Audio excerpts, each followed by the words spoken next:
কোন গুনাহগার বেহেশতে যাইতে আল্লাহ বলতেছেন, ও ফেরেশতারা, যেই বাগানটাকে আমার নবী বেহেশতের বাগান বলেছে, আমার বান্দারা তো ওই বাগানে যাচ্ছে, কাজেই যাইবার আগেই আমি মাফ করে দিলাম।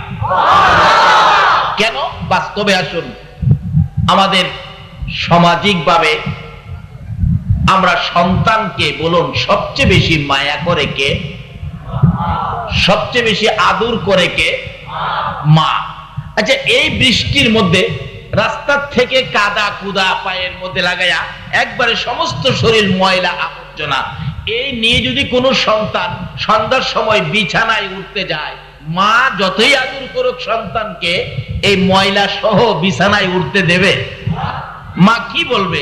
পরিষ্কার করে আসো, নাই তো ঠ্যাং ভেঙে ফেলাম।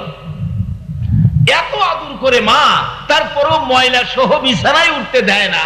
একটা মা যেমন ময়লা সহ বিছানায় উঠতে দেয় না, আমার আল্লাহ নবীজির ঘোষিত বেহেশতের বাগানে গুনাহ নিয়ে যাইতে দেয় না। রওনা হইলেই আমার আল্লাহ মাফ করে দেয়। মাপ চাই নাই, তারপরেও মাপ। অন্য নবী রাসূলের উম্মতেরা তো এই সুযোগ পায় না, কিন্তু আমাদের নবী, এই নবীর উম্মতের এই সুযোগ কেন দিলেন? আর দিবেই না কেন? আমার নবী যেদিন এই জমিন থেকে বিদায় হয়ে যাবে, আমার আল্লাহ প্রস্তাব করেছিলেন, ও জিবরাইল, আমার বন্ধুর কাছে খবর পৌঁছে দিয়ে আসো। খবরটুকুর কি? আমার বন্ধু এই জমিনে বহু জায়গায় মায়ের খেয়েছে, আমার বন্ধুর রক্ত মুবারক এই জমিনের মধ্যে লেগে আছে, এই রক্ত মাখা জমিনের মধ্যে আমার বন্ধুকে আমি দাফন করব।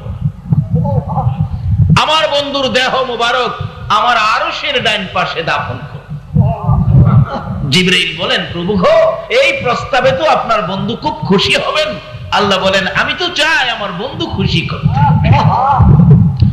জিবরাইল সঙ্গে সঙ্গে আমার আপনার নবীর সামনে হাজির হয়ে যায়। আসসালাতু আসসালামু আলাইকা ইয়া রাসূলুল্লাহ। আল্লাহর বন্ধু গো, আমি জিবরাইলের সালাম গ্রহণ করুন, আমার আল্লাহর সালাম গ্রহণ করুন। বলুন, আমার আল্লাহ এই নবীকে সালাম দেয় কিনা? সেই নবী তো আমাদের নবী, তাহলে আমাদের দাম হবে না, হবে কার? জিবরাইল বলেন, ইয়া রাসূলুল্লাহ, আল্লাহর সালাম গ্রহণ করুন, আমি জিবরাইলের সালাম গ্রহণ করুন। এমন এক সুন্দর খবর আপনার জন্য নিয়ে আসছি, যা শুনলে আপনি নবী খুশি হবেন। কি খবর রে জিবরাইল? আমি জানতে চাই। আল্লাহর বন্ধু গো, আপনার দেহ মোবারক আল্লাহর আরশের ডান পাশে দাফন হবে, যা অন্য কোন নবী রাসূলের জন্য হয় নাই, শুধু আপনার জন্য হবে। আপনি খুশি হন, কবুল করুন। আমার নবী এত সুন্দর খবর পাইয়াও খুশি হলেন না, দুইটা চোখের পানি নবী ছেড়ে দিলেন। জিবরাইল বলেন, ইয়া রাসূলুল্লাহ, এত সুন্দর খবর পাইয়া দুইটা চোখের পানি জর্জর করে ছেড়ে দিলেন, কারণটা কি? আমি জিবরাইল জানতে চাই। আল্লাহর নবী বলেন, জিবরাইল রে, কারণটা শুনে নাও।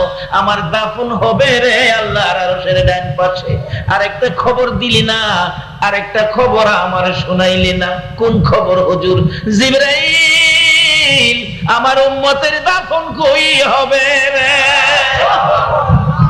জিবরাইল বলেন, ইয়া রাসূলুল্লাহ, আপনার উম্মতের দাফন এই জমিনের মধ্যে হবে। আমার নবীর কান্না আরো বেড়ে গেছে। জিবরাইল রে, না রে, আমার মন মানে না, আমার উম্মতেরা এই জমিনে পড়ে থাকবে, আমি নবী আল্লাহর আরশে পড়ে থাকবো, আমি আমার উম্মত ফালাইয়া আরশে থাকতে পারবো না। আরে জিবরাইল, আমার পক্ষ থেকে একটা প্রস্তাব আমার প্রভুর দরবারে তুলে ধরো।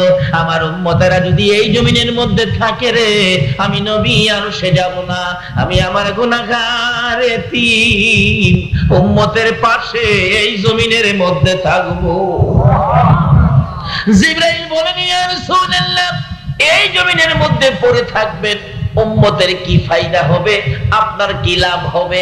আমার নবী বুঝাইতে চায়, জিবরাইল রে শুনো, আমি দুনিয়ার জমিনে দেখেছি মুরগি যখন বাচ্চা ফোটায়, বাচ্চা নিয়ে সমাজে ঘুরতে থাকে, কোন বিপদ যদি দেখা দেয় রে জিবরাইল, মা মুরগটা দুইটা পাখা বাড়াইয়া দেয়, বাচ্চাগুলো মায়ের পাখার নিচে ঢুকে আরামে শান্তিতে বসে থাকে। আরে জিবরাইল, আমি নবী মদিনার মাটিতে থাকবো রে, আমি আমার তামাম পৃথিবীর উম্মতের যদি কোনো বিপদ দেখি, আমি মদিনার জমিন থেকে দুইটা হাত আমি নবী বাড়াইয়া দিব। আমি আমার তামাম পৃথিবীর উম্মত গুলো আমার হাতের মধ্যে ঢুকাইয়া রে, আমি নবী মদিনার জমিনে শান্তিতে থাকবো। আর এই উম্মতের কান্দার নবী রহমতের বান্দার, বলুন উম্মতের কান্দার নবী। নবী বিনে রোজ হাসরে কে করিবে পার, নবী বিনে রোজ হাসরে কে করিবে পার। উম্মতের কান্দার নবী রহমতের বান্দার, উম্মতের কান্দার নবী মোদের নবী দয়ার সাগর, গুনাহগার উম্মতের পাগল।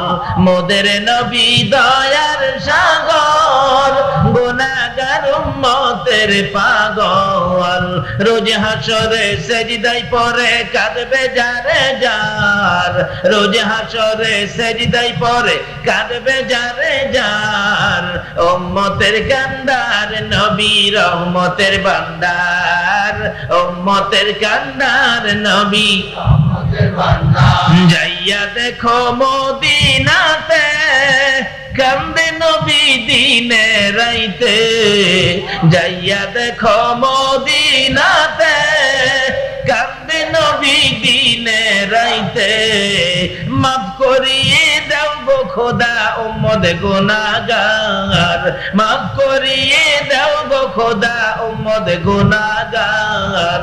উম্মতের কান্দার নবী রহমতের বান্দার, উম্মতের কান্দার নবী নবী বিনে রোজ হাসরে কে করিবে পার, নবী বিনে রোজ হাসরে কে করিবে পার। উম্মতের কান্দার নবী রহমতের বান্দার, উম্মতের কান্দার নবী রহমতের বান্দার। যে নবী উম্মত ফালায়া আর সে যায় না, যে নবী উম্মতের ব্যথা বুকে নিয়ে মদিনায় শুয়ে কান্দে, আল্লাহ বলেন বন্ধু এত মায়া তোমার উম্মতের জন্য, যাও আমি কথা দিলাম তোমার উম্মতের একটু সুযোগ পাইলেই আমি মাফ করে দেব। বিধায় আমরা আজকে মাফ চাই নাই, কিন্তু এই মাহফিলের উদ্দেশ্যে রওনা হলাম। সামনের পা বাড়াইয়া পিছের পা উঠাইবার আগে আগেই এই বেহেশতের বাগানে ঢোকার আগেই আল্লাহ আমাদেরকে মাফ করে বেহেশতি মেহমান হিসাবে কবুল করেছেন। তাই আমরা সে আল্লাহর শুকর আদায় করেছি। গর্জিয়াস কণ্ঠে আবারও বলুন আলহামদুলিল্লাহ। এই আওয়াজ হয় না, মানুষ তো কম নয়। এই বর্ষাকালের মাহফিল প্রচুর মানুষ, আওয়াজটা তো সেরকম হলো না। এই জন্য তো আমরা বিজাতিদের হাতে মাইর খাই। বলুন আমরা যে নবীর উম্মত, এই নবী কি ছোট নবী না বড় নবী? নবী বড়, কিতাব বড়, উম্মত বড়, কিন্তু আওয়াজ তো ছোট হয়। অথচ এই নবীর উম্মতের জীবনী খুলুন। খোলাফায়ে রাশিদিন ওমর ফারুক রাদিয়াল্লাহু তাআলা যখন মদিনার শাসক ছিলেন, এখনকার যুগের শাসক না, নবীর ভালোবাসার শাসক। যে ওমর নবীর ভালোবাসা ঠিক রাখতে গিয়ে আপন পিতার গলা কেটে ফেলেছে, সেই ওমর যখন মদিনার শাসক ছিলেন, মদিনায় একবার ভূমিকম্পে মাটি থরথর করে কাঁপতেছে। মানুষ তো ভয় ভীতির মধ্যে। ওমর বলেন কোনো ভয় নাই হুজুর, ভূমিকম্প তো, দাঁড়াও ভূমিকম্পকে আমি সাইজ করতেছি, রাখো। ভূমিকম্পের বিরুদ্ধে লাঠি নিয়ে বাইরেছে ওমর। মাটিকে বলতেছে থামো, বলছি থামো, কি পাইছো নড়াচড়ি করবে, থামো, আমি ওমর বলছি। লাঠি দিয়া বাইরে ভূমিকম্প থামাইলেন। অবশেষে বলতেছেন এরে মদিনার মাটি, ভূমিকম্পে দিয়ে যে নড়াচড়িটা করলি, তোর কি লজ্জা করলো না? তুই কি জানোস না এই মাটিতে যে আমার রাসূল ঘুমিয়েছে? ওমরের চাবুকের আঘাতে মদিনার মাটি এমন ভাবে চুপ হয়েছে, কিয়ামত পর্যন্ত মদিনায় আর ভূমিকম্প হবে না। আমরা সেই নবীর উম্মত, যেই নবীর উম্মত ভূমিকম্প থামাইতে পারে। কিন্তু আজকে আমাদের আওয়াজ দুর্বল হয়ে গেল, সেই জন্য বিজাতির হাতে মার খায়। গর্জিয়াস কণ্ঠে ওমর যেই কালিমা পড়েছে, আমরাও সেই কালিমা পড়েছি। পরিচয় দেন আমরা উমর মার্কা মুসলমান। শেষবারের মতো আবারও বলুন আলহামদুলিল্লাহ। মাশাআল্লাহ, আওয়াজটা মোটামুটি হয়েছে, ঘন্টা দেড়েক চলবে। তাই আসুন আগে বাড়ি। আবু জাহেলের রূপ ছিল প্রশ্ন, ভাতিজা তুমি বলে নবী হইছো, আমার মুঠের ভিতরে কি আছে বলো তো? মুঠের ভিতরে আসলে কি? ঘুমাই রেছেন আপনারা? খিলি ছিল বালি, এই যে মরুভূমির পাথরের কণাটি নিয়ে বলে ভাতিজা বলো রে কি? এমন সময় জিবরাইল আইছে, ইয়া রাসূলুল্লাহ এর মুডের ভিতরে কি আপনি কইবেন না যারা আছে ভিতরে হেরাই কইব? হেরে জিগান।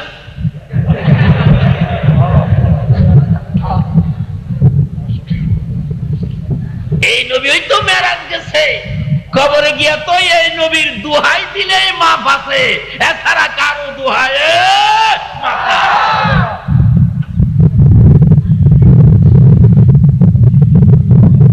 জিবরাইল হুজুর জিগান আপনি কইবেন না মুডের ভিতরে যারা আছে হেরাই কইব?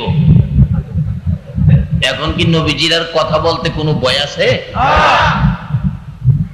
চাচা আপনার মুডের ভিতরে কি জিগাইলেন কইবার লাগা? অন কি আমি কমু না মুডের ভিতরে যারা আছে হেরাই কইব?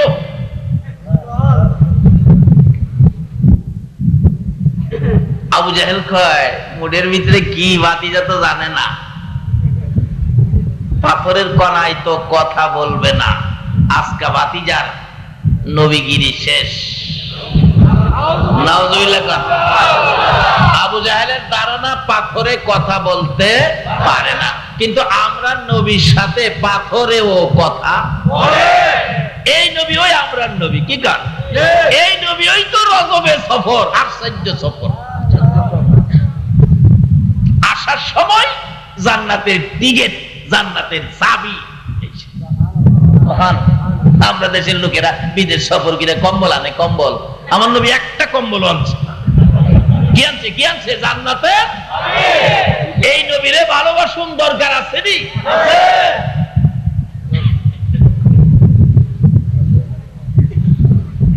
চাচা আমি কমু না হেইতানে কইব?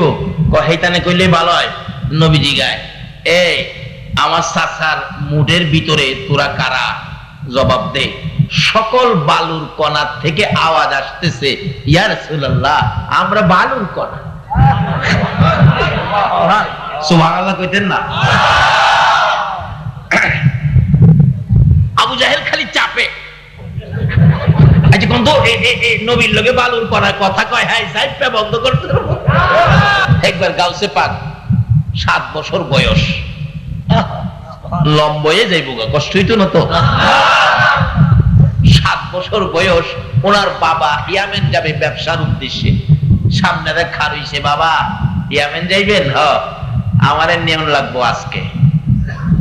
গাউসে পাকের বাবা কয় বাবারে রাস্তাঘাট সুবিধা না, ভাগ বাল্লুকের ভয়, তোমাকে দেওয়া যাবে না। কয় না বাবা আমি যাব। আমার না নিয়া যাইতেন না। কি রে বাবা সর্বনাশ। আচ্ছা ঠিক আছে চলো। একটু দূরে গেলেই দেখে পাহাড়ের উপরে 2 ভাগ পজিশন নিচে, বাপ বেটারে ধরবো। বাবা তো কাঁদতেছে, হাই হাই হাই। বাবারে কেন আইলি? তোমারও খাইবো আমারও খাইবো। গাউসে পাক 7 বছর বয়স, হাসে। বাবা কি কন আপনি? বাবাই কান্দে, হোলায় হাসে। বাবা কয়, আবু সালে কয় আব্দুল কাদির তুমি হাসো? কব্বাতে আপনি কান্দেন, আমি কান্দবো না? বাঘ দেখো না, বাঘিল বয়েই তো আমি কান্দি। আমি হাসি কি লেগে জানেন? আব্দুল কাদিরের বাঘের কোনো ভয় নাই। বলো কি কেন্দেন না? পা কেন্দেন না? বাঘ দেখো না? দাঁড়ান আমি বাঘের ডাক দিতেছি। এ ভাই আমি আব্দুল কাদের, সাথে আমার বাবা আবু সালে, আমরা আখিরি নবীর উম্মত। যে নবী না হইলে তুই বাঘ হইতি না।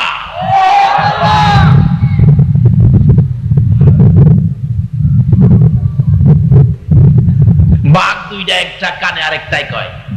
কিরে কার কথা কইল? বাঘে নবীরে চিনিনি? সুবহানাল্লাহ বলতেন না? অবশেষে তাদের মন মানসিকতা পাল্টে গেল, আস্তে আস্তে নিচে আসে নাইমা গেছে। আবু সালে কান্দে, বাবারে খাইবো খাইবো। গাউসে পাক কয়, বাবা ভয় পায়েন না, আপনি দাঁড়ান। দুইজন দাঁড়াইছে, বাঘে খাইবো এত সাহস বাঘের হয় নাই। তার জীবনী লেখে, দুই ভাগ কাছাকাছি আইসা বাপ বেটার পায়ে সালাম করে বিদায় হয়ে যায়। আমরা সেই নবীর উম্মত, যেই নবীর উম্মতের পায়ে জঙ্গলার বাঘ এসে সালাম করে। মা আমিনা বলেন, যেদিন রাহমাতাল লিল আলামিন নবী আমি আমিনার পেটে ছিল, আমি মাটির কুয়ার থেকে পানি উঠাইতে গিয়েছিলাম। কুয়ার পারে গিয়ে যখন দাঁড়াইলাম, কে যেন ডাকতেছে, জিবরাইল, আমার বন্ধুর মা আমিনা এত নিচ থেকে পানি উঠাবে, আমি সইতে পারি না রে জিবরাইল। আমার বন্ধুর মা ওই নিচের থেকে পানি উঠানোর বালতি সারার আগে আগে রে নিচের পানিগুলো উপরে উঠাইয়া দে। মা আমিনা বলেন, এমনি সময় দেখি পানিগুলো উপরে উঠে গেছে। মানুষ যেমন নদীর থেকে পুকুর থেকে কলস বুড়াই, আমি আমিনা সেইভাবে কলস বুড়াইয়া বাড়ির দিকে রওনা হলাম। একটু পরে দেখি একটা ভাগ দৌড়ে এসে আমার সামনে দাঁড়াইছে।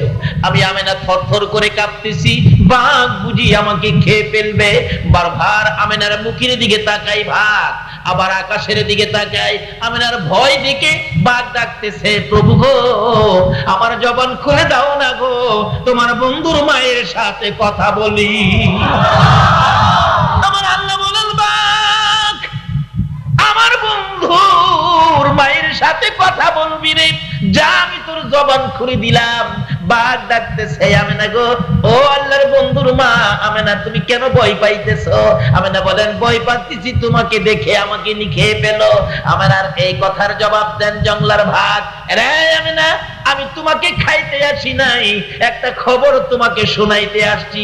আমিনা গো, তোমার পেটের ভিতরে রাহমাতুল লিল আলামিন, রে আমিনা, তোমাকে খাওয়ার জন্য আসি নাই, ওই রাহমাতুল লিল আলামিন নবীকে সম্মান করার জন্য, একটা তাজিমের সেজদা করার জন্য আমি বাঘ তুমি আমিনার পায়ে সালাম করে গেলাম। যেই নবীর মা আমিনা বাঘে সালাম করতে আসে, এই নবীর উম্মতের কি বাঘে খাইতে পারবে? গাউসে পাক বলেন, বাবা ভয় পাইেন না, কারণ খাইবো দূরের কথা, সালাম কইরাই তো কুল পাইতো না। আচ্ছা কোন তো গাউসে পাকের জীবনের মধ্যে কি কোনো বেজাল চরিত্র আছে? আমরা আজকে মার খাওয়ার কারণ হইল আমাদের মধ্যে ভেজাল।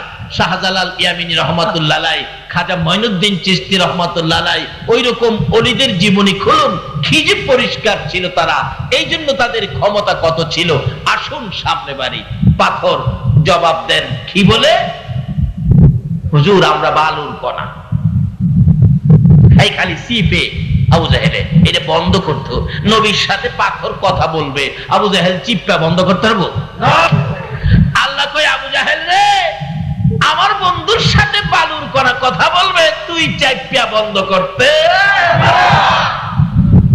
কিন্তু এই নবী আমরার নবী, এই নবীর পক্ষে ছিল আবু বকর আর বিপক্ষে ছিল আবু জাহেল। আবু বকরের ঘটনা আলোচনা করলে 2 রাত শেষ হবে না, সংক্ষেপ করে দিয়ে আসলাম। এবার আবু বকর যেদিন দুনিয়া থেকে বিদায় হবে নবীর পক্ষে থাইকা, যেদিন আবু বকর কবরে যাবে, এই তো কবর, কবরে যাবে, কবরের খবরাই পড়ছে। ফজরের নামাজ পড়ে আবু বকর 2টা চোখের পানি ছেড়ে ছেড়ে কান্দে। হযরতে ওসমান গনি বলেন, আমি আবু বকরের কলাই ধরে কান্দি। আবু বকর গো, নবী যেদিন এই জমিন থেকে বিদায় হয়ে গেল, তোমাকে দেখলে আমরা শান্তি পাই, তোমার কথাগুলো শুনলে আমরা শান্তি পাই, তুমি এইভাবে কেন কান্দো? আবু বকর বলেন, ওসমান গনি রে, আজকে রাত্রে রাসূল আমারে ডাক দিয়েছে। আবু বকর তুমি না ছিলে আমার হিজরতের সাথী, তুমি না ছিলে আমার গুহার সাথী, তুমি না ছিলে আমার মদিনা যাওয়ার সঙ্গী, তুমি না গুহার মধ্যে আমি যে ঘুমিয়েছিলাম তোমার উরতের উপর মাথা রেখে, তোমাকে যে সাপে দংশন করেছে, তুমি যে জীবন দিতে রাজি, আমি রাসূলের ঘুম ভাঙাইতে রাজি না। আবু বকর 2 বছর 2 মাস 10টা দিন পার হয়ে গেল, আমি রাসূল একা একা রওজায় শুয়ে আছি। তোমার কি মন চাই না রে আবু বকর আমার পাশে শোয়ার জন্য? আমি রাসূল আর কতদিন একা একা থাকবো? এমনি সময় দয়ার নবী মায়ার নবীর ডাক আবু বকরের কানে লাগলে আবু বকর ঘুম থেকে উঠে কাঁদতেছেন, নবী আমাকে ডাক দিয়েছে, বিদায় হয়ে যাব। ফজরের নামাজ পড়ে বিছানায় বসে কান্দে। ওসমান গনি বলেন, কান্দো কেন? ও ওসমান গনি, আমি বিদায় হব, কান্দি। ওসমান গনি, শোনো গো, আমি তো নবীর প্রেমে নবীর ভালোবাসায় নবীকে খুশি করে আল্লাহকে পাওয়ার জন্য আমার সকল সয় সম্পত্তি বিলীন করে দিয়েছি। 10টা পাই পর্যন্ত আমি আবু বকরের ঘরে নাই। আজকে রাত্রে আলু জ্বালাবো, তোল কিনার পয়সা পর্যন্ত আমার ঘরে নাই। এরে ওসমান গনি, আমি যদি আজকে মৃত্যুবরণ করি, কথা দাও আমি আবু বকরের কাফনের কাপড় কিনা দিবানি। সংক্ষেপ করে দিলাম, এই নবীকে চিনার পরে আবু বকর এইভাবে সব বিলীন করে দিয়েছে। আমার নবী একদিন মসজিদে নববীতে গায়ের চাদর মোবারক বিছাইয়া ডাকতেছেন, দেখি কে আমারে চিনো, কে আমারে কিনবা, কে আমাকে ভালোবাসো, কে আমাকে খুশি করার জন্য কি করতে পারো? সবাই দৌড়ে গেলেন, যা পায় তা নিয়ে আসে। হুজুর নিয়ে আসলাম। কি আনছো? আমার যা সম্পত্তি আছে 4 ভাগের 3 ভাগ রাখলাম, 1 ভাগ আপনার জন্য নিয়ে আসলাম। হুজুর আমি নিয়ে আসলাম। কি আনছো? 4 ভাগের 2 ভাগ রাখলাম, 2 ভাগ আপনার জন্য নিয়ে আসলাম। এইভাবে জমা দিতে থাকলো রাসূলকে খুশি করার জন্য। হযরতে আবু বকর বাড়িতে যাইয়া 2টা চোখের পানি ছেড়ে ছেড়ে কান্দে। বিবি বলেন, স্বামী গো কেন কান্দো, ব্যাপার কি? কান্দি রে বিবি, রাসূলকে খুশি করব, ঘরে কিছুই নাই, আমি কি নিব, কি দিব, কি দিয়ে খুশি করব? এবার গায়ের রুমালটা বিছাইয়া 4 কাপ পাইলেন, দিলেন, গ্লাস পাইলেন, দিলেন, নিমকদানি পাইলেন, কুপি বাতি পাইলেন, কুটিনাটি ছোটখাটো জিনিস যা ছিল প্যাকেট করলে। বিবি ডাকতেছেন, স্বামী গো এই সবগুলো প্যাকেট করে কই নিয়ে যাবেন? ও বিবি, রাসূলের জন্য নিয়ে যাব, ঘরে দি কিছুই নাই, সব নিয়ে যাবেন। এমনি কেউ সময় দেখে মহিলারা কানের অলংকার খুলে খুলে, গলার হার খুলে খুলে পাঠাইতেছে বাচ্চাদেরকে দিয়ে। আবু বকরের বিবি বলেন, স্বামী মহিলারা ওদিকে কিছু দেয়, আমি কি দিব, আমার জন্য কিছু রাখেন। একটা গ্লাস হাতে নিয়ে বললেন, এই গ্লাসটা আমার নামে নবীর রুমালে দিয়েন। আবু বকর বলেন, বিবি গো আমি তো সবগুলি নিয়ত করে ফেলেছি, আমি আবু বকর দিব, এই নিয়ত আর ঘুরাইতে পারবো না, তোমার নামে নিব না। বিবি বলেন, স্বামী তা যদি না করেন একটু দাঁড়ান, আমি রাসূলকে খুশি করার জন্য কিছু করব। কি করবে রে বিবি? সঙ্গে সঙ্গে আবু বকরের বিবি বিছানার থেকে খেজুর পাতার চাটাই টাইনা টাইনা বাহির করে খেজুর পাতার চাটাই পরনে লাগাইয়া পরনের কাপড় টাইনা টাইনা খুলে। আবু বকর বলেন, বিবি কি করবি রে? পরনের কাপড় খুলে, স্বামী গো আর কিছুই নাই রাসূলকে দেওয়ার জন্য, আমি খেজুর পাতার চাটাই পরে পরনের কাপড় খুইলা দিলাম, আবার রাসূলের রুমালে দান করে দিও। আবু বকর বলেন, বিবি রে তোর কি মন চায় পরনের কাপড় খুলে রাসূলকে দেওয়ার জন্য? আবু বকরের বিবি বলেন, স্বামী গো শুধু পরনের কাপড় নয়, আমার মন চায় কলিজাটা খুইলা রাসূলকে দেওয়া দিতে। এইভাবে আবু বকরের বিবি সহ আবার রাসূলের জন্য পাগল ছিলেন। সংক্ষেপ করে দিলাম, বিদায় হবে। ও আবু বকর বিদায় হয়ে যায়, সকালবেলা কাঁদতেছে। হযরতে আলী রাদিয়াল্লাহু তাআলা আনহু গলায় ধরে আবু বকর এইভাবে কান্দো, তুমি বিদায় হয়ে গেলে আমরা কার কাছে যাব, কার কথা শুনবো, কার কাছে গিয়ে শান্তি পাবো? অনেক লম্বা ঘটনা সংক্ষেপ করে দিলাম। আবু বকর বলেন, ও সঙ্গীরা, রাসূল ডাক দিয়েছে, আর থাকবো না, বিদায় হয়ে যাব। আমি যে রাসূলকে ভালোবাসতাম, নবীর পক্ষে ছিলাম, নবীর কথাগুলো মানতাম, নবীকে ভালোবাসতাম, নবীর জন্য সব বিলীন করে দিয়েছিলাম। আমার এই ভালোবাসায় আমার নবী খুশি হয়েছে কিনা আমি কবরে যাওয়ার সময় তোমরা প্রমাণ করে দিও। কই যাওয়ার সময়? কিভাবে করব আবু বকর? আমাকে গোসল দিয়ে কাফন পরাইয়া জানাজা শেষ করে কবর দেওয়ার আগে নবীজির রওজার পাশে রাইখা ডাক দিও নবীজিকে, নবী গো, আপনার গোলাম আবু বকর আপনার পায়ের নিচে হাজির, বলুন আবু বকরকে কোথায় দাফন করব? নবীজি রওজা পাকে আসেনি? জীবিত না মৃত? আপনাদের বিশ্বাস কি জীবিত না মৃত? হায়াতুন নবী, জিন্দা নবী রওজা পাকে এখনো শুয়ে শুয়ে আপনার আমার জন্য 24টা ঘন্টাই নবী কাঁদতেছে।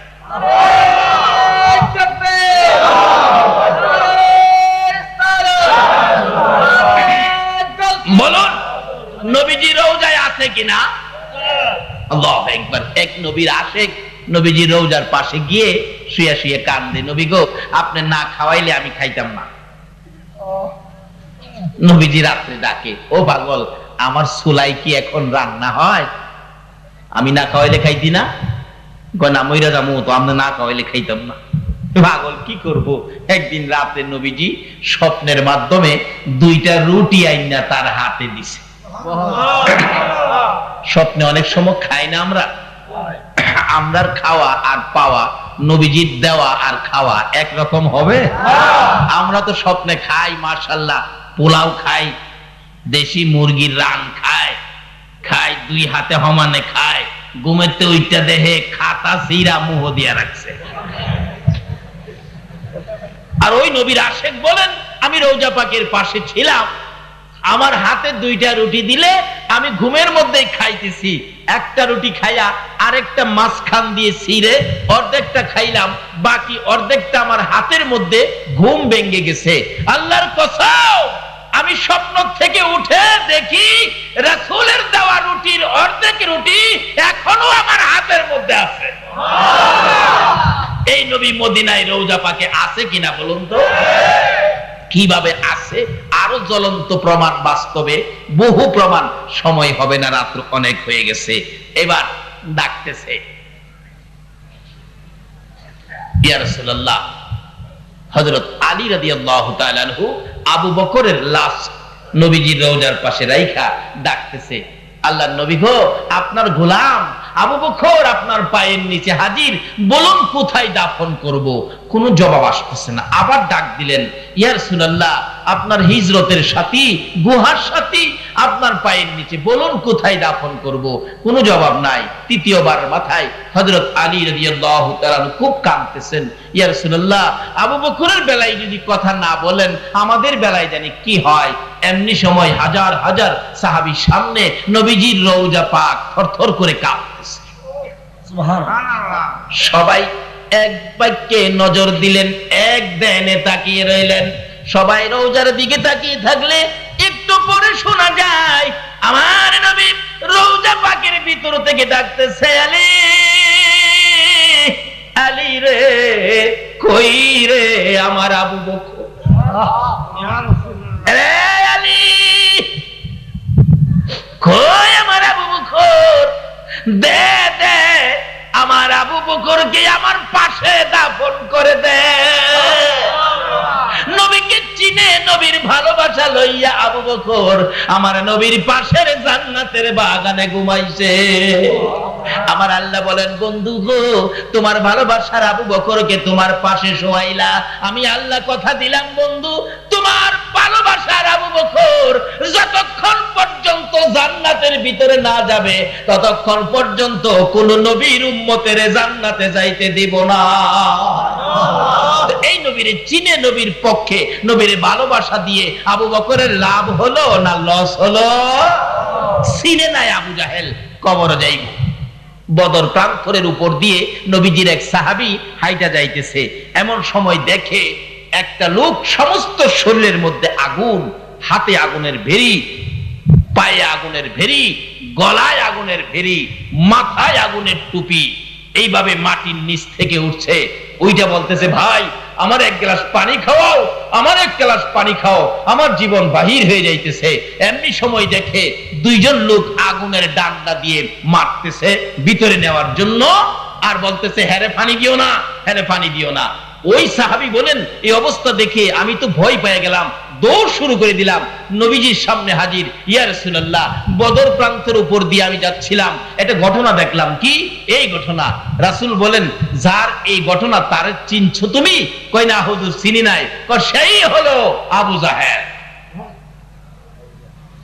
জাহান্নামের আগুনে জ্বলছে, জাহান্নামের ভেরি পায়ে, হাতে, গলায়, সে যন্ত্রণা সহ্য করতে না পেরে উপরে উঠে তোমার কাছে পানি চাইছিল, আর ওই জাহান্নামের ফেরেশতারা তাকে আগুনের ডান্ডা দিয়ে ভাইরেয়া ভিতরে ঢুকাইছে।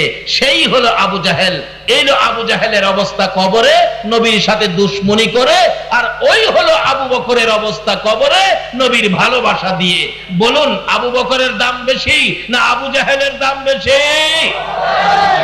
আপনারা কি নবীর পক্ষে থাকবেন না আবু জাহেলের পক্ষে থাকবেন? আল্লাহ আমাদেরকে নবীর পক্ষে থাকার, নবীর কথাগুলো মানার, নবীর ভালোবাসার জিন্দেগি করার তৌফিক দান করুক। সকলে বলুন আমিন। কিন্তু ভালোবাসার অর্থ কিভাবে হবে? আজকে রজব চাঁদ, এই রজব চাঁদে আমার নবী মেরাজের সফর করেছে। আসার সময় কি নিয়ে আসছে? আসসালাতু মেরাজুল মুমিনিন। আয়েশা বলছে, উম্মতেরা রে, আমি তো মেরাজ করেছি একবার, আর তোমাদের জন্য সুযোগ করে দিয়েছি রুস কয়বার? আমার নবী বলতেন, প্রভু গো, তারা কি বারবার আপনার এত উপরে আয়েশা সাক্ষাৎ করতে পারবে? আল্লাহ বলছেন, বন্ধু, তাদের আসতে হবে না, তোমার উম্মত তো আমি তোমার ভালোবাসার খাতিরে তোমার উম্মতের সাক্ষাতের জন্য আরশ কুরসি লৌহ কলম ফালাইয়া তোমার উম্মতের সাক্ষাৎ দেওয়ার, দিদার দেওয়ার জন্য আমি আল্লাহ নিজে জমিনে নাইমা যাব। আল্লাহকে কাছে পাবেন কার খাতিরে?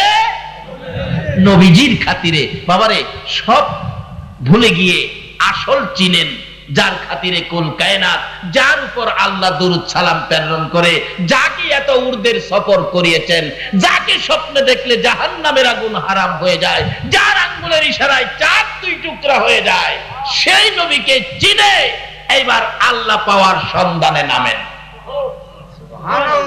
তাইলে আল্লাহ দূরে হবে না কাছে হবে? এই সন্ধান করেছিলেন আতাই রাসূল খাজায়ে খাজগা খাজা মঈনুদ্দিন চিশতি রহমাতুল্লাহ। এই রাস্তায় সামনে বাইরা বলুন, আল্লাহরে কাছে পাইছে না দূরে পাইছে? কত কাছে!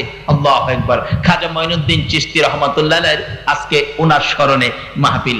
একজন ওলিদের পক্ষে থাকলে কি বলেন, আজকে আমরা এই দুই পক্ষ ছেড়ে দেওয়ার কারণেই তো আমাদের অধপতন। আমাদের হাতে আল্লাহ দুইটা শক্তি দিয়েছেন, একটা শক্তি হলো রিসালাত, আরেকটা শক্তি হলো বেলায়াত।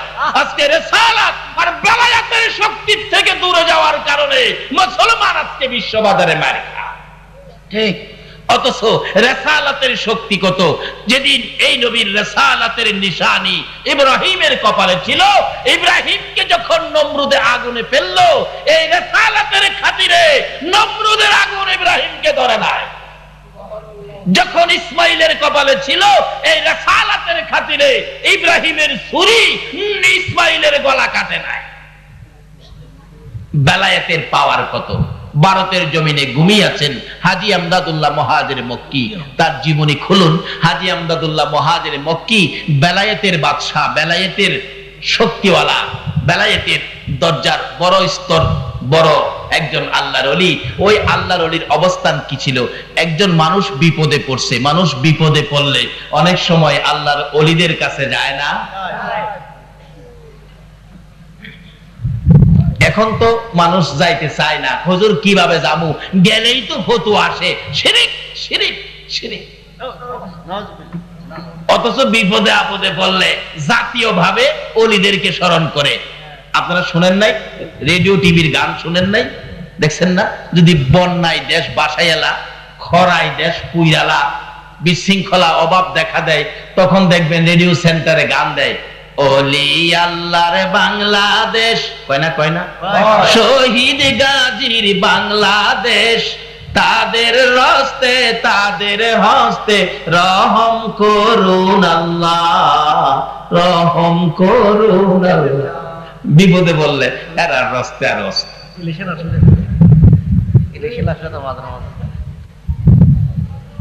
আসলে আল্লাহর ওলিদের কাছে যাওয়ার অর্থই হলো আল্লাহর কাছে যাওয়া। কেন? আল্লাহ বলছে ওলিরা হলো আমার বন্ধু। ওলি শব্দের অর্থই হলো বন্ধু। একজন ওলিদের কাছে থাকতে পারলে লাভ হবে না কেন? বাস্তবে আসুন। হাজী আমদাদুল্লাহ মুহাজির মক্কি ভারতের জমিনে ঘুমিয়ে আছেন। এবার এক লোক বিপদে পড়ছে। কি বিপদ? তার বাচ্চা ছেলেটা হারিয়ে গেছে, ছেলেটা পায় না। বাচ্চা ছেলে যে পায় না, কার কাছে কইবেন? এটা জাতিসংঘের কাছে বিচার দিলে কাম হইব? আল্লাহর ওলির কাছে গেলে যে মা বাবা কাঁদতেছে, হুজুর আমার বাচ্চা ছেলেটা, একটা ছেলেটা পায় না। আল্লাহর ওলি কিছুক্ষণ পরে বলতেছেন, বাবারে তোমার ছেলেটা তো আছে, জিন্নাত নিয়ে গেছে, জিনে নিয়ে গেছে, জিনে নিয়ে একবারে সমুদ্রের মাঝখানে দ্বীপের মধ্যে ফেলে রাখছে, যেখানে কেউ নাই, খানা দানা নাই, কিচ্ছু নাই। ছেলেটা কষ্টের মধ্যে আছে, হয়তো 2-4 দিন পরে ছেলেটা মারা যাবে। আচ্ছা বলুন তো, মা বাবার ব্যথা আরো বাড়ছে কিনা? অবশেষে বলতেছেন, হুজুর আপনার ভাই ধরি, হুজুর আমার ছেলেটারে হুজুর দয়া করে আইনা দিন। কি দিয়ে আনবো? আনতে গেলে হেলিকপ্টার দরকার। তখন তো হেলিকপ্টার আবিষ্কার হয়েছে, কিন্তু বেলায়েতের পাওয়ার কত, বেলায়েতের ওলিদের শক্তি কত। উনি বললেন তোমরা একটু চুপ করে বসো। বসায়া কিছুক্ষণ আল্লাহর ওলি চুপ করে থাইকা বলতেছেন, যাও বাড়িতে যাও, তোমার ছেলে বাড়িতে আইছে। মা বাবা দৌড়ে গেছে, যে দেখে দরজার সামনে বাচ্চাটা একেবারে জ্ঞান হারা অবস্থায় পড়ে আছে। নিলেন, গোসল টুসুল করাইলেন, কিছু নাস্তা পানি খাওয়াইলেন। একটু সুস্থ হইলে বলতেছে মা বাবা, বাবারে চলো যাই, যে হুজুরের দোয়ায় তোমারে পাইছি সেই হুজুরকে দেখাইয়া নিয়ে আসি। ওই হুজুরের কাছে নেওয়া মাত্রই বাচ্চাটা বলতেছেন, আব্বু এ হুজুরটারে চিনেন? মা বাবা কয়, চিনি মানি? এ হুজুরের দোয়াই তো তোমারে পাইছি। আব্বু খালি দোয়ায় না তো, আপনি তো দেখেন নাই। আমি দেখছি এই হুজুরটা সমুদ্রের কিনারে থাইকা সমুদ্রের এই পার থেকে ওই দ্বীপের মধ্যে 2টা হাত বাড়াইয়া দিছে। আর আকাশ জমিন হইল সৃজন নবীর কারণে, সেই জমিনে খেলে আল্লাহর ওলিগণে। হায়রে সেই জমিনে যাইয়া দেখো হিন্দুস্তানে, শত শত ওলিগণে। যাইয়া দেখো হিন্দুস্তানে, শত শত ওলিগণে। প্রেমের রশি বাঁধছে তারা মদিনার শনে, প্রেমের রশি বাঁধছে তারা মদিনার শনে। সেই জমিনে খেলে আল্লাহর ওলিগণে। হায়রে সেই জমিনে দেখলে খাজা বাবার খেলা, আসে কনের বারে জ্বালা। দেখলে খাজা বাবার খেলা, আসে কনের বারে জ্বালা। আইনা সাগর শুকিয়ে দেই বসে নির্জনে, আইনা সাগর শুকিয়ে দেই বসে নির্জনে। সেই জমিনে গনে, হাইরে সেই জমিনে খেলে আল্লাহ। হাত বাড়াইয়া আমারে টান দিয়া উঠাইয়া নিয়ে আইছে। বলুন ওলিদের হাত সমুদ্রের এপার থেকে ওই পার পর্যন্ত যাবে কিনা? এটাই তো ওলিদের কেরামত। এটা কি ওলিদের রাসূল বলছে, কেরামতুল আউলিয়াই হাক্কুন। ওলিদের কেরামত সত্য রাসূল বলে গেছেন। আচ্ছা যাদের হাত এত লম্বা হয় তাদের পক্ষে গেলে কিছু কাজ হবে না? তার বাস্তব আমাদের দেশে আসুন। ভারত আর যাইতাম না, আমরা দেশে আমাদের কিশোরগঞ্জের ঘটনা। এক আল্লাহর ওলি তার মুরিদকে রাত্রে 12টার পরে চিঠি লিখে দিয়ে বলছে, এই চিঠিটা নদীর ওই পারে দিয়ে আসো, আমার একজন বন্ধু আছে। মুরিদ কয়, হুজুর রাত্রে কেমনে যামু, নৌকা তো পাবো না ঘাটের মধ্যে এত রাত্রে, সকালে যামুনে। পিসাব কয় অহন যাইবি, আল্লাহর ওলি কয় অহন যাইবি। যার নাম হযরত মাওলানা আব্দুল হেলিম হুসাইনি বলতেছেন এখন যাইবি। হুজুর কথা শুন, ফিরের কথা মানতে হয়। নৌকাতে পাবো না, কয় যা তুই। ওই মুরিদ বলেন, ফেন্দা আমার দিকে দেন। যাইতেছি, যাইতে যাইতে যাইতে যাইতে যাইতে যাইতে যাইতে যাইতে ওই পীরের বাড়ি গিয়ে পৌঁছলাম, রাস্তায় কোনো নদী টদী ভাইলাম না। বাংলাদেশের কিশোরগঞ্জের একজন ওলি যদি তার মুরিদকে নদী ছাড়া পার করতে পারে, তাহলে একজন আল্লাহর ওলি খাজা মঈনুদ্দিনের মতো একজন আল্লাহর বন্ধু বক্তবৃন্দ মুরিদকে কি পুলসিরাত পার করাইতে পারবে না? কে খাজা বাবার স্মরণে মাহফিলের আয়োজন করেছেন? যে খাজা ছিল আতায়ে রাসূল, রাসূল যাকে পছন্দ করে, রাসূল যাকে ভারতের জমিনে পাঠিয়েছে। এই আলোচনার সময় হবে না, বহুত সময়ের দরকার, কাজী আসুন সংক্ষেপ করলাম। এবার শুধু এই ঘটনা, নদী পারিয়া ওই মুরব্বী পীর সাহেবের বাড়ি গিয়া পৌঁছছে, যাই কই হুজুর রাত্রে যে হাইটে আইলাম নদী তো পাইলাম না, নদী কই গেল? ওই আল্লাহর ওলি কই, বাবারে তুমি যদি নদীর কথা না জিগাইতা, আমিও তোমারে নদী ছাড়া ওই আবার বানাইলাম। অহন যখন জিগাইছো, অহন আর তোমারে এইভাবে দিতেছি না, সকালে যাও নদীটা দেখতে যাও। হুজুর আপনি কইলেও যাইতাম না, নদী কই দেখতে যাও? সকালবেলা ঘুম থেকে উঠে একবারে সূর্য উঠছে, ফর্সা হয়ে গেছে, লোকজন ঠিকঠাক মতো চলাফেরা শুরু হয়েছে। হুজুর এইবার যাবো, যাই দেখেন নদী আছে, নৌকা আছে, নৌকার মাঝি আছে। মাঝিরে জিগাই, আচ্ছা মাঝিরা আপনারা রাত্রে কই আসিলেন? কই রাত্রে তো আমরা নৌকাতেই আসিলাম। নৌকা কই আসিন?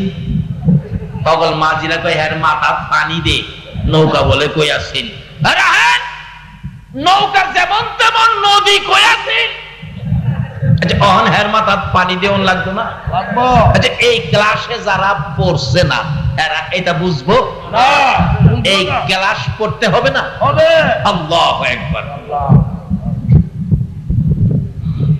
জালালউদ্দিন রুমি, রোম রাজ্যের সম্রাট, আলেম কুলের শিরোমণি, হাজার হাজার লক্ষ লক্ষ আলেম যিনি বানাইলেন, জালালউদ্দিন রুমিকে লাইব্রেরিতে বসা ফাড়াইছে আমার আল্লাহ শমসে তাবরিজ। সাধারণ বেশ যায়া ডাহে, জালাল ও জালাল, মানুষ সাপ ছাড়া ডাহে না। আমরা জালাল কইছে কি? এগুলি কি? এগুলি এগুলি কি তুমি বুঝদা না? এগুলি কিতাবাদি, বুঝিন না? এখন তো বড় হুজুর হইলে তো আমি তো বুঝি, পিসাবরা কি বুঝে? জালালউদ্দিন রুমি কয় এগুলি কি তুমি বুঝদা না? শমসে তাবরিজ সঙ্গে সঙ্গে কিতাবগুলি টাইনা কিছু আগুনে ফালাইলো, কিছু পানিতে ফালাইলো। তাই কি করলা তুমি? আমার কিতাব পানিতে ফালাইছো, আগুনে ফালাইছো। শমসে তাবরিজ কই, বাবারে চিল্লাইও না, তোমার কিতাব দিতাছি। আগুনের ভিতরে হাত দিয়ে টাইনা বাহির করে দিল, নাও। পানির ভিতর থেকে টাইনা আইনা দিল, নাও। জালালউদ্দিন রুমি বলেন, আমি আগুনের ভিতরের কিতাবগুলি খুলে দেখি একটা পৃষ্ঠাও তো আগুনে পুড়ে নাই। পানির ভিতরের কিতাবগুলো টাইনা দেখি একটা কিতাবও তো পানিয়ে ভিজে নাই। এখন জালালউদ্দিন রুমি জিগায়, বাবা বাবা এইটা কি? এবার শমসে তাবরিজ কয়, এইটা কি তুমিও বুঝো না? শরীয়তওয়ালা কয়, মারফতওয়ালারে তুমি বুঝো না? মারফতওয়ালা কয়, শরীয়তওয়ালারে তুমি বুঝো না। এই জন্য শরীয়তের এলেম শিক্ষা শেষ হয়ে গেলে এলেমে মারফতের দরজায় ভর্তি হয়ে যা। যারা শরীয়তের এলেম শিখে মারফত শিখে নাই, তারাই সমাজে বিশৃঙ্খলা করে। শরীয়তের এলেম শিকার করে মারফতের মাদ্রাসায় ভর্তি হও। খাজা মঈনুদ্দিন চিশতির জীবনী খুলুন, গাউসে পাকের জীবনী খুলুন, তারা প্রত্যেকেই শরীয়তের ইলম শিক্ষা শেষ করেই ইলমে মারিফতের মাদ্রাসায় ভর্তি হয়ে গেছে। মারিফতের মাদ্রাসাই হলো আল্লাহর ওলিদের মাদ্রাসা। জুড়ে কোন সুবহানাল্লাহ। এবার ডাকতেছে, যাই না ওদিকে লম্বা হয়ে গেছে, ডাকতেছে, বাবা নদী কই আসিন? মাঝিরা কই বেটা নদী আবার কইতা হয়, নদী তো নদী তৈতা হয়। কই দেখ আল্লাহর কসম ফিরে কই, রাত্রে আমি হাইটটা পার হইছি, আমি নদী পাইছি না। আসলে এটা কি শরীয়তের শক্তি না মারিফতের শক্তি? এই জন্য শরীয়ত শেষ করে মারিফতের মাদ্রাসায় ভর্তি হন, হক্কানি আল্লাহর ওলিদের কাছে যান, এগুলি শিক্ষা পাবেন। যাই হোক, সংক্ষেপ আলোচনা। শুধু এটাই শেষ নয়, আল্লাহর ওলিরা কোনো ক্ষতি করে না, যাই করে আমাদের উপকার করে। একটা তুলা গাছ নিয়ে আমাদের এলাকায় বড় ঝগড়া ছিল। তুলা গাছ নিয়ে, তুলা গাছের মালিক ছিলেন একটা মহিলা, যেটা বাস্তব ঘটনা বলছি। যান কালকে কিশোরগঞ্জ প্রমাণ করে আসেন, না হয় আমার বিচার করেন। তুলা গাছ, মহিলা মালিক, এই তুলা বিক্রি করে সংসার চলে। এই পার্শ্ববর্তী সীমানার এক লোক তুলা গাছের প্রতি লোভ হয়ে গেল। হ্যাঁ, তুলা গাছ তার সীমানার ভিতরে ফেলাইয়া বেড়া দিয়ে লাইছে। এই চরিত্রের মানুষ আছে না? আছে। মহিলা তো কান্নাকাটি করতেছে, হাই হাই আমার ছেলে মেয়ে নাই দেখা, কেউ নাই দেখা আমার তুলা গাছটা নিয়ে যাবে। এলাকার লোকজন কই, তোমার কেউ নাই দেখে কি আমরা সমাজ মইরা গেছি নাকি? আমরা সমাজের মানুষ আছি না, নিতে দেব না। এই লোক কয় তোমরা আইতে পারবা না, এই লোক কয় নিতে দেব না। এইভাবে একটা ঝগড়া জাতির বাউ হয়ে গেছে। এমন সময় আল্লাহর ওলি আব্দুল হেলিম হুসাইনি করতে আইছে হাজির।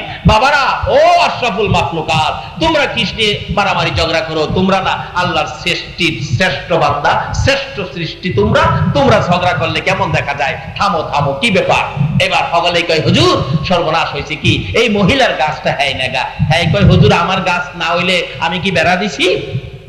আল্লাহর ওলি কই, কি সমস্যা রে, এই বিচার কেমনে করবো? অন্ত সাক্ষীর দরকার। অন যেই যুগে পড়ছি, সাক্ষীর মধ্যেও তো বেজাল হয় না। এক বেচারা কোর্টের মধ্যে সাক্ষী নিছে 500 টাকা ঘুষ দিয়া, আমার পক্ষে সাক্ষী দিবি। হ্যাঁ যায় তার বিপক্ষে সাক্ষী নিতেছে। 500 টাকাওয়ালা কয়, খিরে কালো কি মানে আমার 500 কয়? হ্যাঁ এই পক্ষের কয়, চাচা ছিলেন না, কি করব আপনার পাশে, আমারে তো মাইরা লাইছে 10-এ। এই যুগ আছে কিনা কোন? এই চরিত্রই তো বাঙালিরে খাইছে। আল্লাহর ওলি কয়, সাক্ষী নিতাম না, সাক্ষী ছাড়া বিচার। আল্লাহু আকবার। মানুষ কই, কি আশ্চর্য, সাক্ষী ছাড়া বিচার করবে? আল্লাহর ওলি আব্দুল হেলিম হুসাইনি, কিশোরগঞ্জের ঘটনা বলছি, এখন আর ভারত যাওন লাগে না, বাংলাদেশে। এবার যায় বলতেছে, তুলা গাছের কয়, ও তুলা গাছ, আমি আব্দুল হেলিম হুসাইনি কইতেছি রে বাবা, তরে নিয়ে কেন মানুষ ঝগড়া করত?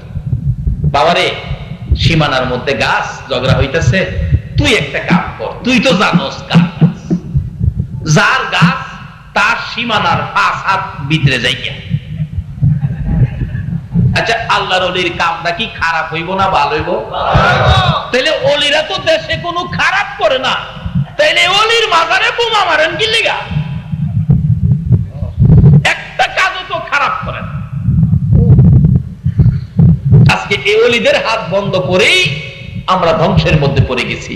কারণ বেলায়েতের হাত কোন কোন সময় আল্লাহর আরশ পর্যন্ত লাগাল পায়। এই হাতগুলিকে বন্ধ করে দিয়েছেন, বিধায় আমাদের উপর বিপদ। এইবার আল্লাহর ওলি বলতেছেন, ও তুলা গাছ, বাবারে তুই ঝগড়া করিস না, তোর জন্য কেন ঝগড়া করতো, ঝগড়াটা বাড়াইস না। আমি হেলিম হুসাইনি কইতেছি, যার গাছ, পুরুষও বুঝি না মহিলাও বুঝি না, যার গাছ তার সীমানার 5 হাত ভিতরে রেখা। আচ্ছা বাবারা, 5 হাত গেলে আপনারা মানেননি, যদি 5 হাতে না মানেন আরো 5 হাত দিমনে, 5 হাতে না মানলে আরো 5 হাত দিমনে। মানুষ কই, হুজুর কোন কি, গাছে কথা শুনবে? কইলাম তো, দেখো না শুনে কিনা, গিয়া দেহে গাছ মহিলার সীমানার 5 হাত ভিতরে। যে সমস্ত বেলায়েতের ওলিদের কথা গাছে পর্যন্ত শুনে, এইরকম ওলিদের কথা কি আমার আল্লাহ শুনবে না? ওলিদের পক্ষে থাকেন, রাসূলের পক্ষে থাকেন। খাজা মঈনুদ্দিন চিশতি রাহমাতুল্লাহ আলাইহির পক্ষে থাকলে লাভ হবে না লস হবে? একটা কথা বলেই আমি শেষ করে দিব, কিরকম লাভ হবে। একদিন খাজা উসমান হারুনি খাজা মঈনুদ্দিন চিশতির পীর ছিলেন, উনি বললেন, মঈনুদ্দিন, ওই তো আগুন পূজারীরা আগুনের পূজা করে, আমার জন্য একটু আগুন নিয়ে আসো। অর্থাৎ মঈনুদ্দিনের বেলায়েতের পাওয়ার মাপার জন্য পিসা হুজুর পাঠাইলেন। বাচ্চা বয়স, বেলায়েতের উচ্চ স্তরে পৌঁছে গেছেন। মঈনুদ্দিন ডাকতেছেন, আমরা একটু আগুন দিবেন, আমার পিসাব কেবলা আগুন চাইছে। আগুন পূজারীরা কয়, না না, আগুন দেওয়া যাবে না, এটা আমরা পূজা করি। কয়, আপনারা পূজা করেন, একজন আগুনের ভিতরে জানতো। ওই মঈনুদ্দিন কইতেছে, সকলে কয়, বাবারে আগুনের ভিতরে গেলে কি থাকা যাবে? পুইরা ছাই হয়ে যাবে। কই, কি এর পূজা করেন? তাই পুইরা পালাইবো আগুনে? আমি তো আগুনের পূজা করি না, আমি মঈনুদ্দিন, একটু আগুনের ভিতরে যাই তো, আপনারা কিন্তু আমারে কিছু কইেন না। না না না বাবা, পুইরা যাইবা, দেখা যাইব না পুইরা যায় কিনা। খাজা মঈনুদ্দিন আগুনের ভিতরে ঢুকছে। সুবহানাল্লাহ। ইব্রাহিম নবী নমরুদে আগুন দিল, আল্লাহ নোটিশ দেয়, আমার ইব্রাহিম সালামান, শান্তিদায়ক হও, যাতে আমার ইব্রাহিমের কষ্ট না হয়। আখিরি নবীর উম্মত আগুনে ঢুকলো, নোটিশ ছাড়াই আগুন ঠান্ডা। আগুনে কয়, কে আইছে দেখছস? যে নবী না হইলে আমরা হইতাম না, এই নবীর উম্মত খাজা মঈনুদ্দিন আতায়ে রাসূল, যাকে নবী পাঠাইছে, নবীর নির্দেশে আইছে ভারতের জমিনে। কাজী মঈনুদ্দিনের সাথে যাতে কোনো বেয়াদবি না হয়। মঈনুদ্দিন কয়, আমারে তো আগুনে ধরে না, আচ্ছা দেখি তো আমার পক্ষে যারা আসে, আমার পক্ষে যারা থাকে, তাদেরকেও আগুনে ধরে কিনা। এক আগুন পূজারীর ছেলে কুলে নিয়ে দেখতেছিল, এই বাচ্চা ছেলেটাকে টান্ডা কুলে লইয়া আগুনের ভিতরে ঢুকছে। সকলেই কই, মরছেন মরছেন, মঈনুদ্দিনই মরতো, আমাদের বাবুর হুলারা গেরে মারল। আগুনে কয়, সর্বনাশ, মঈনুদ্দিনের এই দর্শি না, আর মঈনুদ্দিনের পক্ষে যে আইছে হেরে ধর্ম। একটা হিন্দু ভদ্রলোকের ছেলে মঈনুদ্দিনের সাথে আগুনে গেলে যদি আগুনে না ধরে, আজকে সেই মঈনুদ্দিনের স্মরণে আতায়ে রাসূল খাজেগার স্মরণে যারা মাহফিলের আয়োজন করেছেন, আর যারা এই মঈনুদ্দিনের স্মরণে মাহফিলে বসেছেন, বলুন, এই মঈনুদ্দিন যদি আপনাদের পক্ষে থাকে, জাহান্নামের আগুন আপনাদের গায়ে ধরবে। অনেকক্ষণ পর ওই বাচ্চা সহ মঈনুদ্দিন বেরিয়ে আসলে, সকল আগুন পূজারীরা বাচ্চাটাকে টাইনা নিয়ে আসলেন। চেক করে দেখে গায়ের কোনো ক্ষতি হয়েছে কিনা, আগুনে পুড়ছে টুটছে কিনা। সকল আগুন পূজারীরা বলেন, তার জীবনী লেখে, মঈনুদ্দিনের এখানে 850 আগুন পূজারী ছিল। দইরা দেখে একটা পশম পর্যন্ত আগুনে জ্বালাইতে পারে না, কালিমা পড়ে নাই। একটা আগুন পূজারীর ছেলে মঈনুদ্দিনের সাথে আগুনে থাকতে পারে, আগুনে ধরে নাই। এই অবস্থা দেখে 850 আগুন পূজারী সঙ্গে সঙ্গে খাজা মঈনুদ্দিনের হাত ধরে কালিমা পড়ে মুসলমান হয়ে গেল। এইভাবে খাজা মঈনুদ্দিন 92 লক্ষ হিন্দুকে ভারতের জমিনে মুসলমান বানিয়েছে। বলুন, আল্লাহর ওলির কাজটা কি খারাপ হয়েছে? তাহলে ওলিদের পক্ষে যাইতে বাধা কিসের, দ্বিধা কিসের? আসুন আল্লাহর ওলিদের পক্ষে থাকি, রাসূলের পক্ষে থাকি, আমার আল্লাহর কথাগুলো মানি। আল্লাহ আমাদেরকে সেই তৌফিক, সেই বুঝ দান করুন। সকলে বলুন আমিন। তাগফির লানা ওয়া তারহামনা লানাকুনান্না মিনাল খাসিরিন। রব্বির হামহুমা কামা রাব্বায়ানি সগীরা। রব্বুল আলামিন, রজব চাঁদে তোমার শাহী দরবারে হাত বাড়াইলাম। মাওলাদ, এত বরকতের চাঁদ, যেই চাঁদে তোমার বন্ধুকে তোমার বাড়িতে নিয়েছো, যার উপরে তুমি নিজে দুরূদ সালাম প্রেরণ করতেছো। মাবুদ গো, যার প্রেমে কুল কায়নাত বানাইছো, ওই নবীর উপর দুরূদ সালাম মদিনা পাঠাইয়া মিসকিনের মতো, এতিমের মতো দুটো করে হাত বাড়াইলাম। আমাদের দুরূদ সালাম গুলো পাখির মতো উড়াইয়া উড়াইয়া দয়ার নবী মায়ার নবীর রওজাত হারে পৌঁছাইয়া দাও। দরুদ ও সালাম উসিলা করে আজকের মাহফিল উসিলা করে আমার নবীর মেরাজের সফর উসিলা করে ইয়া আল্লাহ খাজা খাজা মঈনুদ্দিন চিশতি রহমাতুল্লাহ আলাইহির স্মরণ উসিলা করে আমরা যারা হাত বাড়াইছি আমাদের তামাম জিন্দেগীর গুনাহগুলো ক্ষমা করে দাও। মাবুদ আমাদের মনে বড় আশা গো, আজকের মাহফিলে তুমি ক্ষমা করে দিবা। আশা করেছি এই জন্য আমরা যে তোমার আখিরি নবীর উম্মত, যে নবীর জন্য এত কিছু করেছো, এই নবীর উম্মতের কি মাফ করতে পারো না? নবীর জন্য কুল কায়নাত সাজাইছো, এই নবীর উপর তুমি নিজে দুরূদ সালাম প্রেরণ করতেছো, তুমি কি আমরারে মাফ দিতে পারো না? আমাদের কার জীবনে কত গুনাহ হিসাব জিগাইও না, কে নেককার কে গুনাহগার কাউরে কিছু কইও না। এই রজব চাঁদে নবীর মেরাজের খাতিরে আখিরি নবীর উম্মত বলে আমাদের সবাইকে তুমি মাফ করে দাও গো আল্লাহ। এই আল্লাহ সারা রাত মাহফিলে কাটাইয়া তোমার বান্দারা তোমার বন্ধুর গুনাহগার উম্মতেরা হাত বাড়াইছে, মাফ চাইলা মাফ করছো নি গো আল্লাহ। ডাক দেন না আল্লাহ, এই আল্লাহ, এই আল্লাহ জীবনের গুনাহ মাফ করছো। জিগান না জীবনের গুনাহ মাফ করছো। দুনিয়াতে দেখি সন্তানেরা অপরাধ করলে মা বাবা রাগ হইয়া যায় রে, এই সন্তান বাড়িতে জায়গা দিব না। তারপরেও রাত্র যখন গভীর হয় বাবা একটু পরে পরে জিগায়, জয়নালের মা জয়নাল কই রে, এখনো কি বাড়িতে আসে না? বাবার মন তো মানে না অপরাধী সন্তানের জন্য। মা দরদি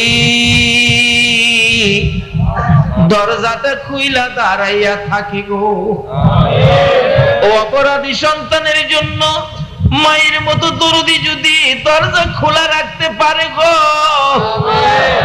আমরা যে তোমার বন্ধুর গুনাহগার উম্মত, তুমি কি মাফের দরজা খুলতে পারো না? ওই অপরাধী সন্তান ঘরের কাছাকাছি যাইয়া ঘরে ঢুকার সাহস পায় না, অপরক হইয়া একটা ডাক মারছে, মা মা মা গো মা। অপরাধী সন্তানের ডাকটা শুনে মা হারিকেন লইয়া দৌড়াইয়া বাহির হইছে। মায়ের মতো একটা দরদি যদি অপরাধী সন্তানে ডাক দিলে হারিকেন নিয়া বাহির হয়, তোমার বলে ৯৯ মায়া আছে গো আল্লাহ। এই আল্লাহ, এই আল্লাহ তোমার ৯৯ মায়ার দুয়ারে আমরা গুনার বোঝা লইয়া তোমার আল্লাহ আল্লাহ কইয়া ডাকলাম, তোমার কি মায়া লাগে না? তোমার কি দয়া লাগে না? আমাদের কথাই যদি মাপ না দাও, তোমার বন্ধু যেদিন দুনিয়া থেকে বিদায় হবে চোখ ভর্তি পানি ছিল। জিবরাইল জিজ্ঞেস করেছিল, হুজুর কেন কাঁদেন? দুনিয়ায় কি আরো কিছুদিন থাকতে চান? আমার নবী বলেন, না রে জিবরাইল, তা না। তাহলে কেন কাঁদেন? আপনার কি ফাতেমার জন্য মায়া হয়? না রে না। হুজুর এই মুহূর্তে কেন কাঁদেন? আপনার কি হাসাইন আর হুসাইনের জন্য মায়া হয়? আমার নবী বলেন, জিবরাইল না রে না, আমি আমার উম্মতের জন্য কাঁদি। মাবুদ গো, আমাদের দিকে তোমার যদি মায়া না হয় তোমার নবীর চোখের পানির উসিলায় আমাদেরকে মাফ করে দাও। আল্লাহ এত রাত পর্যন্ত 4টা পার হয়ে গেছে, তোমার বান্দারা কষ্ট করেছে, তুমি যদি মাফ না দাও মুখটা আর কারে দেখাই ভগবান? তোমার কাছে যদি তোমার বন্ধুর উম্মতেরা মাফ না পায়, তুমি বলো না আমরা আর কার কাছে যাবো গো আল্লাহ? ফিরাইও না, ঘুরাইও না, কার জীবনে কত গুনাহ হিসাব জিগাইও না। এই মাহফিলের সবাইকে তুমি মাফ করে দাও। ই আল্লাহ, জীবনের গুনাহ মাফের আসার দরখাস্তের পর আরেকটা দরখাস্ত করি, তুমি কিন্তু রাগ হইও না। এতগুলো মানুষ রাত্র 4টা পর্যন্ত বসে আছে, কেউ তো বাড়িতে গেল না। আমি তো জানি না কে কোন ব্যথা লইয়া বসে আছে। কার মনে জানি ব্যথা মানাই, কার মনে জানি ব্যথা বাবা নাই রে। আমার মতো মায়ের অভাবী কে জানি রে হাত বাড়াইছে। যার বাবা নাই, বাবার অভাবী কে জানি হাত বাড়াইছে। যে বাবা মাথার গাম পাতায় পালাইয়া রোজগার করে তোমার আমার মতো সন্তানের খাওয়াইতো, বাবা জীবনে কোনোদিন খালি হাতে বাড়িতে আসতো না। কত পরিশ্রম করে বাবা সন্ধ্যার সময় পেটের খিদা লইয়া বাড়িতে ঢুকে খাইতে বসলে তরকারি দিয়ে খাওয়া যখন শেষ হইতো, বাবা দুধ ভাত মাখতো, দুধের সাথে ভাত দিয়ে মাইকা বাবা মুখে দিতে চাইলে সন্তানেরা চারদিক ঘেরাও করে বসেছে। বাবা দুধ মাখা ভাত একটাও নিজের মুখে দিছে না রে, সবগুলো ভাত সন্তানের মুখে মুখে উঠাইয়া দিছে। ওই দুরুদি বাবা কই, কার জানি কবরে রে আল্লাহ। ওই মা কই রে, যে মা ছোট কালে কত আদর করত। মা আদর করে ডাইন পাশে শোয়াইয়া ঘুমাইতো, প্রস্রাব যদি করে দিতাম টাইনা টাইনা বাম পাশে নিত। বাম পাশে যদি প্রস্রাব করে দিয়েছি, মা প্রস্রাবের ভিজা জায়গায় শুইয়া রে শুকনা জায়গায় আমারে শোয়াইতো। আবার যদি প্রস্রাব করে দিতাম, মা আদরের সন্তান টাইনা টাইনা বুকের মধ্যে রাখতো গো আল্লাহ। ওই মা বাবা কই, কার জানি কবরের।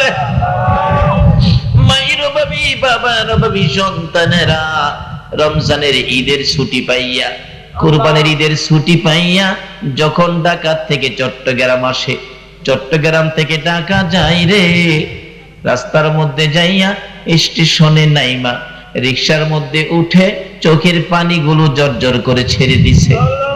রিকশাওয়ালা জিগায়, ভাই সাহেব কাঁদেন কেন? ওই সাপ জবাব দেন, রে রিকশাওয়ালা ঈদের ছুটিতে বাড়িতে আইছি, কাঁদি, মনে বড় দুঃখ রে। কি দুঃখে কাঁদেন ভাই সাহেব? তোমার কি মা আছে রিকশাওয়ালা? জি আমার মা আছে। তোমার কি বাবা আছে? ও আমার বাবা আছে। রে রিকশা ড্রাইভার, তোর মা আছে বাবা আছে রে, মা বাবা লইয়া ঈদ করবি রে। আমি যে ঈদের ছুটিতে বাড়িতে আসলাম রে, আমি কারে লইয়া ঈদ করব? আমার মাও নাই বাবাও। মা বাবার অভাবী সন্তানেরা ঈদের দিন গড়াইয়া গড়াইয়া কাঁদবে। একটা ছেলে ঈদের দিন বাড়িতে আসছে, মার বিছানার পাশে দাঁড়াইয়া কাঁদবে। তোরা দেখা যাও গো, জনমের লাগিয়া এই বিছানা খালি করে মা গেল চলিয়া, তোমরা দেখা যাও গো। কত আদর করতো মায়ে কোলে কাখে লইয়া, কত আদর করতো মায়ে কোলে কাখে লইয়া, আরে বাবা বলে ডাকতো মায়ে, দুই গালে চুমাইয়া তোমরা দেখা যাও রে।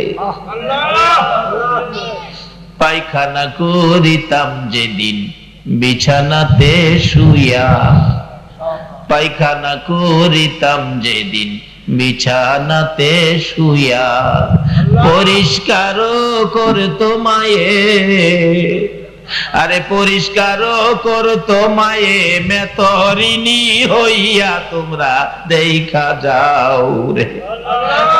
মাবুদ ওই মা খয় যেই মা মেতরিনী হইয়া রে পসরা পায়খানা পরিষ্কার করতো, অন্য মহিলারা দেখলে নাকে কাপড় দিত, তোমার আমার মা জীবনে কোনোদিন নাকে কাপড় দেয় নাই। মায়ের অভাবী বাবার অভাবী যারা হাত বাড়াইছে গো আল্লাহ, আর দেরি করো না, এই মুহূর্তে ওই সকল মা বাবার কবর গুলো জান্নাতের বাগান বানাইয়া দাও। মাবুদ রে, মার কথা কি বলবো, ছোটকালে যখন মাদ্রাসায় ভর্তি হয়েছি, টাইফয়েড জ্বর হয়ে গেছে, উস্তাদ ছুটি দিলেন, বাড়িতে চলে গেলাম। রাত্র হইলে ঘুম হয় না, সারা রাত তাকাইয়া থাকি, সবাই ঘুমিয়ে আছে, আমার মা দরদি মাতার পাশে বসে থাকে।